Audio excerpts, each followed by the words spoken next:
Hi hello నమస్తే. Welcome to our channel. నేను మీ సిరి. ఈరోజు మనం చెప్పుకోబోయే కథ ఏకాంత మంత్రం పార్ట్ 9. కథలోకి వెళ్ళే ముందు వీడియోని లైక్ చేసి హైప్ చేయడం మరవకండి ఫ్రెండ్స్. ముందు ఆ మొఖం కడుక్కొని రాపో, ఎలా ఉన్నావో చూడు. సరే అని 2 నిమిషాల్లో ఫ్రెష్ అయి వచ్చింది సాహితి. ఇద్దరు అక్కడి నుంచి మైత్రి వాళ్ళ ఇంటికి బయలుదేరారు. సాహి, నిన్నంతా ఇంటికి రావడం మానేశావేంటి అని అడిగింది అమృత. కొంచెం ఒంట్లో బాలేదంటీ అని అంది సాహితి చిన్నగా నవ్వుతూ. అందుకేరా, ముఖం కూడా పీక్కుపోయినట్టుంది.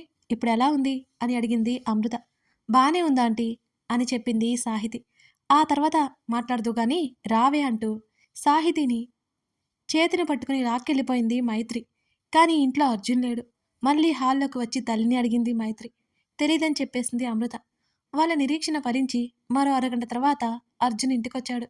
సరాసరి గదిలోకి వెళ్ళి ఫ్రెష్ అయ్యి రిలాక్స్గా సోఫాలో వాలాడు అర్జున్. అర్జున్ అర్జున్ కోసం నేను కాఫీ కల్పనా అని అడిగింది సాహితి. నువ్వు కాఫీ కలిపావు అంటే వాడు హాస్పిటల్ పాలైపోతాడు, కాబట్టి ఏం అవసరం లేదు అని చెప్పింది మైత్రి. నువ్వు నన్ను హర్ట్ చేస్తున్నావని అర్థమవట్లేదా అని మూతి ముడిచింది సాహితి. చేసింది చాలే కానీ పద. ఇదిగో, నువ్వు ఈ రూమ్ బయటే ఉండి మా మాటలు విను. అసలు అర్జున్ ఏం చెప్తాడో చూద్దాం. నీకొక క్లారిటీ వస్తుంది, సరేనా అని అడిగింది మైత్రి. మైతూ, ఒకవేళ అర్జున్ మనసులో వేరే ఎవరైనా ఉంటే, అదే ఆ జనని ఉంటే, నా వల్ల కాదు. నువ్వే మాట్లాడేసి తర్వాత విషయం చెప్పు నాకు అని అదే ధీరుతో చెప్పింది సాహితి. నోరు ముయ్. మళ్ళీ నేను చెప్తానంటేనా నా మాటలు నమ్మవు. నీకోసం అబద్ధం చెప్పానని ఫిక్స్ అయిపోతావు. నువ్వే డైరెక్ట్గా వింటే సరిపోతుంది కదా అని అంది మైత్రి గట్టిగా. అలాగే అన్నట్టు తల ఊపింది సాహితి. సాహి తలుపు దగ్గరే ఉంది. తలుపు పూర్తిగా మూసేయకుండా అర్జున్ గది దగ్గరికి వెళ్ళింది మైత్రి. మైతూ, 2 lakhs కావాలి అని డాడీని అడిగావంట కదా, ట్రాన్స్ఫర్ చేయమంటావా అని అడిగాడు అర్జున్. కనీసం ఎందుకు ఏంటి అని అడగని తమ్ముని చూస్తూ, అర్జున్, ఈ డబ్బెందుకో అని తెలుసుకోవా అని అడిగింది అర్జున్ పక్కనే కూర్చుంటూ మైత్రి. నీకేదో అవసరం ఉంటే తప్ప అడగవు కదా మైతూ అని అర్జున్ నవ్వుతూ అన్నాడు. నా ఫ్రెండ్ వాళ్ళ నాన్నకి యాక్సిడెంట్ అయింది అర్జున్. అత్యవసర పరిస్థితిలో ఉన్నారు. పాపం నన్ను అడగలేదు కానీ హెల్ప్ చేయకుండా నేను ఉండలేకపోతున్నాను అని చెప్పింది మైత్రి దిగాలుగా. మైత్రి ఫ్రెండ్ ఎవరబ్బా అని ఆలోచిస్తోంది సాహితి. ఇట్స్ ఓకే మైతు, చెప్తున్నావు కదా వదిలేయిక అని అర్జున్ అన్నాడు.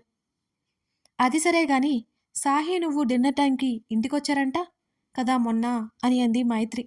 అవును, డిన్నర్ చేసి ఒకేసారి వచ్చేసాం అని అర్జున్ చెప్పాడు. ఓ, సాహి నువ్వు వెళ్ళారా అయితే, నేను కూడా వచ్చేదాన్ని కదా అర్జున్ అని అంది మైత్రి. నేను నా ఫ్రెండ్స్తో ప్లాన్ చేశాను మైతు, మనం ఈరోజు వెళ్దాంలే. అంటే నీ ఫ్రెండ్స్ కూడా ఉన్నారా ఆ రోజు అని అడిగింది మైత్రి. అవును, సాహి చెప్పలేదా.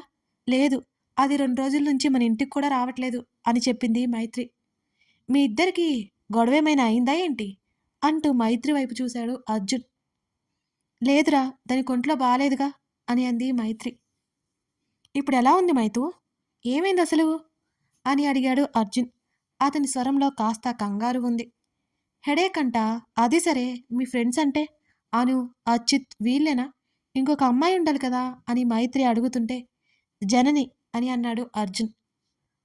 అర్జున్ నోటి నుంచి జనని అనే పేరు వినగానే బయట ఉన్న సాహితీలో కోపం పొంగి పొర్లిపోయింది. ఆ, అవును, అంతా వెళ్ళాం. అది సరే, ఇంతకీ సాహికి ఎలా ఉంది మళ్ళీ అడిగాడు అర్జున్. అది బానే ఉంది అర్జున్. ముందు ఇది చెప్పు, సడన్గా డిన్నర్ ప్లాన్ ఏంటి? చెప్పాను కదా మైతు, జాబ్ గురించి వెళ్తున్నా, సో ఫ్రెండ్స్కి చిన్న ట్రీట్ ఇచ్చా అని అర్జున్ చెప్పాడు. మరి సాహికి చెప్పావా అర్జున్ అని అంది మైత్రి. అర్జున్ సమాధానం కోసం ఆతృతగా ఎదురు చూస్తోంది సాహితి. తన అక్క వైపు చూశాడు అర్జున్.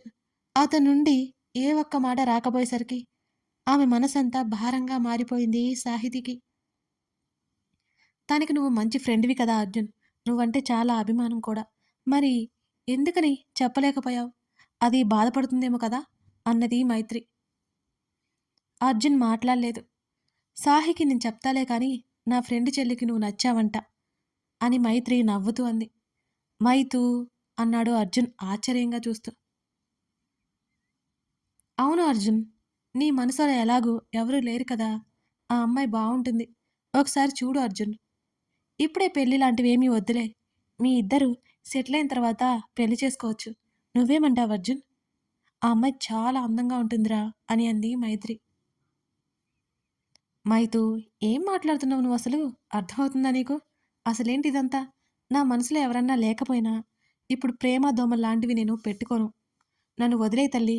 ఏమైనా ఇంకో 2 సంవత్సరాల తర్వాతే అని దండం పెట్టేస్తూ అన్నాడు అర్జున్. తమ్ముడు మాటల్లో ఉన్న అర్థం తెలిసి రిలాక్స్ ఫీల్ అయింది మైత్రి. అసలే సాహితీ అర్థం చేసుకుంటుందో లేదో, మళ్ళీ మరోలా అర్థం చేసుకుంటుందేమోనని భయం కూడా ఉంది. అర్జున్, అప్పుడే ఆలోచిద్దాం. ఇప్పుడు ఒక అమ్మాయిని చూడరా. నీ మనసులో ఎవరైనా ఉన్నారా ఏంటి అని అడిగింది మైత్రి. మైతు, నీకేమైందసలు? నా మనసులో ఎవరూ లేరు. ఓకే, ఇక్కడితో ఈ మ్యాటర్ వదిలేయ్ అని అర్జున్ అన్నాడు నీరసంగా ముఖం పెట్టి.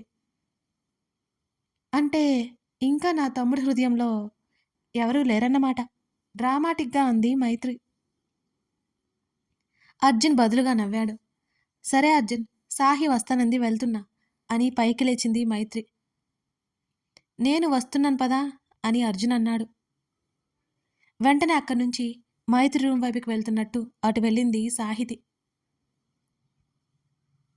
అర్జున్, మైత్రి ఇద్దరూ బయటికి వచ్చారు. ఏమీ తెలియనట్టు మైత్రి రూమ్ వైపుకి అడుగులు వేస్తోంది సాహితి. ఆమెను చూశారు ఇద్దరు. సాహి అని పిలిచింది మైత్రి. వెనక్కి తిరిగి చూసింది సాహితి. అదే సమయంలో సాహితిని చూశాడు అర్జున్ కూడా. అర్జున్కి అసలు పట్టించుకోలేదు. మైతూ అంది అలాగే చూస్తూ. సాహితి దగ్గరికి ఇద్దరూ వచ్చారు. సాహి, హెల్త్ బాలేదంది మైతూ. ఏమైంది? ఎలా ఉంది ఇప్పుడు అని అర్జున్ అడిగాడు. బావున్నట్టు తల ఊపింది సాహితి. సాహి, నీకోసం ఏమైనా తెస్తాను, రూమ్లో కూర్చో అని మైత్రి అంది. మైతూ, నాకేం వద్దు అంది సాహితి. జ్యూస్ తీసుకొస్తాను, అసలే వీక్గా ఉన్నావు అని చెప్పేసి అక్కడి నుంచి వెళ్ళిపోయింది మైత్రి. సాహి, ఆర్ యూ ఓకే అని అర్జున్ అడిగాడు. ఆ అర్జున్ అంది ఏటో చూస్తూ. అతను వెళ్తున్న విషయం చెప్పలేదని మాత్రం కోపమైతే ఆమెలో ఉంది. అర్జున్ మనసులో ఎవరూ లేరు అనుకోగానే రిలాక్స్ ఫీల్ అయిపోయింది సాహితి. సాహి, కోపంగా ఉన్నావా నా మీద? అర్జున్ ఆమె చేతిని పట్టుకున్నాడు.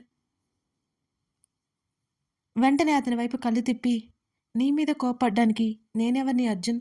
ఆఫ్టర్ ఆల్ నీ నైబర్ని, అంతే కదా అని ముఖం పక్కకి తిప్పుకుంది సాహితి.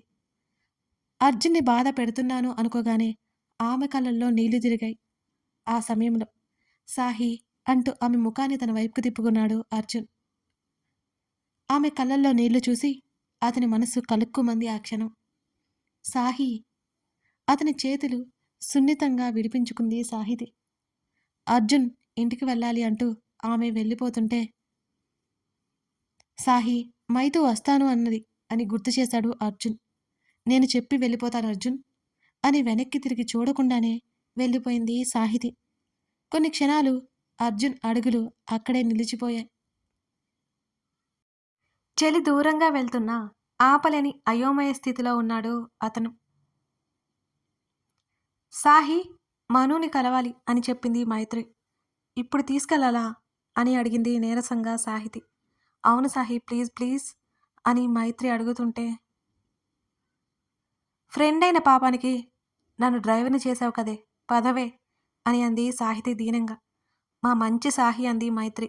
ఓవర్ యాక్షన్ చాలే కానీ పద అని విసుక్కుంది. ఇద్దరూ బయలుదేరారు. ఎక్కడికి వెళ్ళాలి ఇప్పుడు అని అడిగింది సాహితి డ్రైవ్ చేస్తూనే. మను వాళ్ళుండే రూమ్కి అని మైత్రి అడగానే సడన్ బ్రేక్ వేసింది సాహితి. మైతు, పిచ్చ పట్టలేదుగా నీకు అని అరిచింది సాహితి.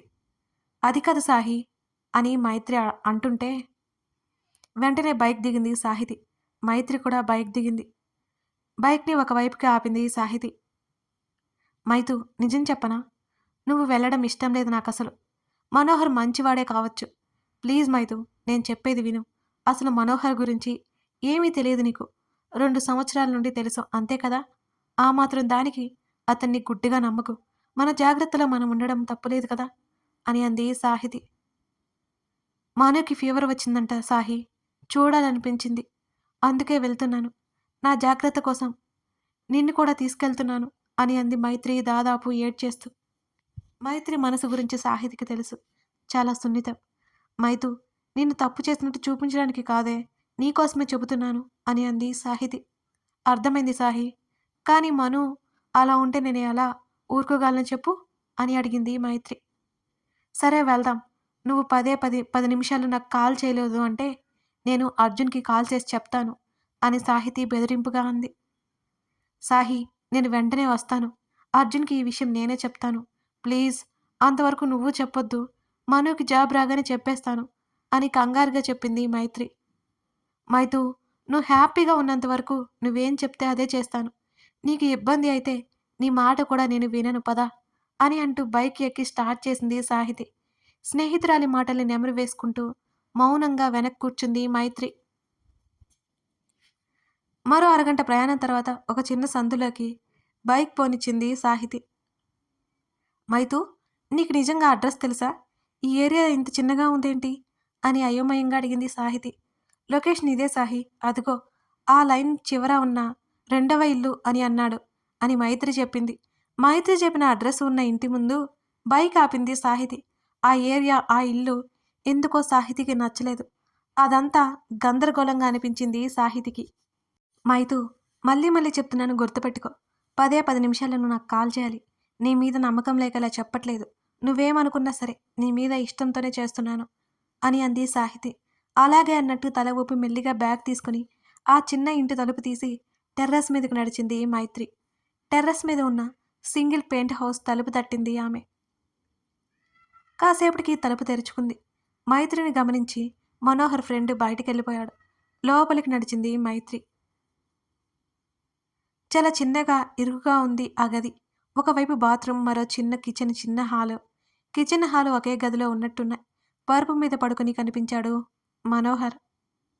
మనూ అంటూ మెల్లిగా అతని పక్కన కూర్చుంది మైత్రి. పలకలేదు మనోహర్.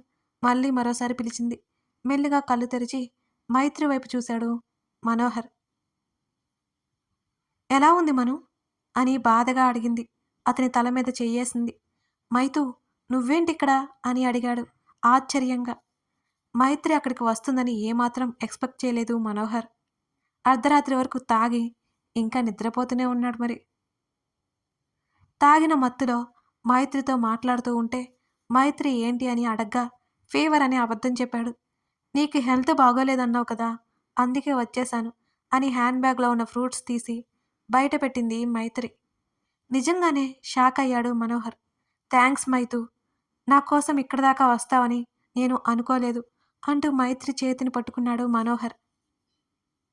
ఇప్పుడు ఎలా ఉంది మను అంటూ చిరునవ్వుతో అడిగింది మైత్రి.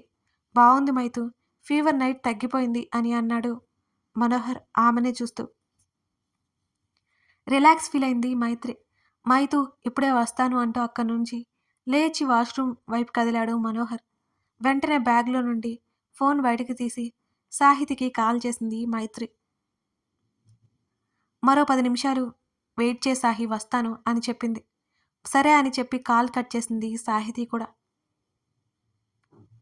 మనోహర్ బయటకొచ్చాడు. చైర్ చూపించి దాంట్లో మైత్రిని కూర్చోమని చెప్పాడు. చిన్నగా నవ్వి చైర్లో కూర్చుని రూమ్ అంతా పరికించి చూసింది మైత్రి. నీట్‌గా పెట్టుకోవడం మనోహర్‌కి ఉన్న లక్షణం. దానివల్లే బ్రతికిపోయాడు. కాఫీ కప్ తీసుకొచ్చాడు మనోహర్. మను ప్లీజ్ నాకొద్దు. బయట సాహి వెయిట్ చేస్తుంది. త్వరగా వెళ్ళకపోతే ఇంటి దగ్గర అమ్మ కోప్పడుతుంది అని సున్నితంగా తిరస్కరిస్తూ చెప్పింది మైత్రి. సరే అన్నట్టు తల ఊపి పక్కన పెట్టుకుని మరో చైర్లో కూర్చొని ఆమె చేతిని తీసుకున్నాడు తన చేతిలోకి మనోహర్. ఇంత దూరం నా కోసం వస్తావని నేను అసలు అనుకోలేదు మైతూ అన్నాడు మనోహర్ అదే నవ్వుతూ. చిరునవ్వుతో చూసింది మైత్రి. ఆమె చేతిని తీసుకుని మనోహర్ ముద్దు పెట్టుకున్నాడు. ఇబ్బందిగా వెనక్కి తీసుకుంది మైత్రి చేతిని. చాలా సంతోషంగా ఉంది. నన్ను ఇంతగా ప్రేమించే నువ్వు దొరకడం నా అదృష్టం అని మనోహర్ కన్నీళ్లు పెట్టుకున్నాడు. మను, ఏంటిది కంగారుగా అతని ముఖాన్ని చేతుల్లోకి తీసుకుంది మైత్రి. నిజం చెప్తున్నాను మైతూ అంటూ ఎమోషనల్గా అన్నాడు మనోహర్. మనోహర్ నుదుటి మీద ముద్దు పెట్టుకుంది మైత్రి. ఆమెను మనోహర్ హత్తుకున్నాడు. అతని ఎమోషనల్ అయిపోతున్నాడని అర్థమై దూరం జరగలేకపోయింది మైత్రి. ఏమీ లేని వాడినైనా సరే నన్ను దగ్గరికి తీసుకుని నన్ను ఇంతగా ప్రేమిస్తున్న నీకు ఏమిచ్చి నీ రుణం తీర్చుకోవాలి మైతూ అని అన్నాడు మనోహర్ అలాగే ఉండిపోయి. ప్లీజ్ మను ఇలా మాట్లాడకు. నీ ప్రేమతో పోలిస్తే నా ప్రేమ ఏ పాటిది. నీ ప్రాణాలు తెగించి మరీ నన్ను కాపాడావు. అక్కడే అర్థమవుతుంది కదా నీ ప్రేమ ఏంటి అనేది" అని అంది మైత్రి. మెల్లగా దూరం జరిగి మైత్రి ఫేస్ చేతుల్లోకి తీసుకున్నాడు మనోహర్. అతను ఏం చేయబోతున్నాడో అర్థమైపోయి సన్నగా వణుకు పుట్టింది మైత్రికి. కథ కొనసాగుతోంది. అదన్నమాట సంగతి. మనోహర్ గురించి మీకేమైనా క్లారిటీ వచ్చిందా? వస్తే ఈ స్టోరీ గురించి చూశాక మీకేం అర్థమైందో కామెంట్ చేయడం మర్చిపోకండి. ఇంకా మన ఛానల్ని సబ్స్క్రైబ్ చేసుకునే వాళ్ళని ఉంటే తప్పకుండా సబ్స్క్రైబ్ చేసుకోండి. నోటిఫికేషన్ వచ్చిన వెంటనే వీడియోని చూసేయచ్చు, చదివేయచ్చు, వినేయచ్చు. Thank you for watching this video. మరో ఎపిసోడ్తో మనం మళ్ళీ కలుద్దాం.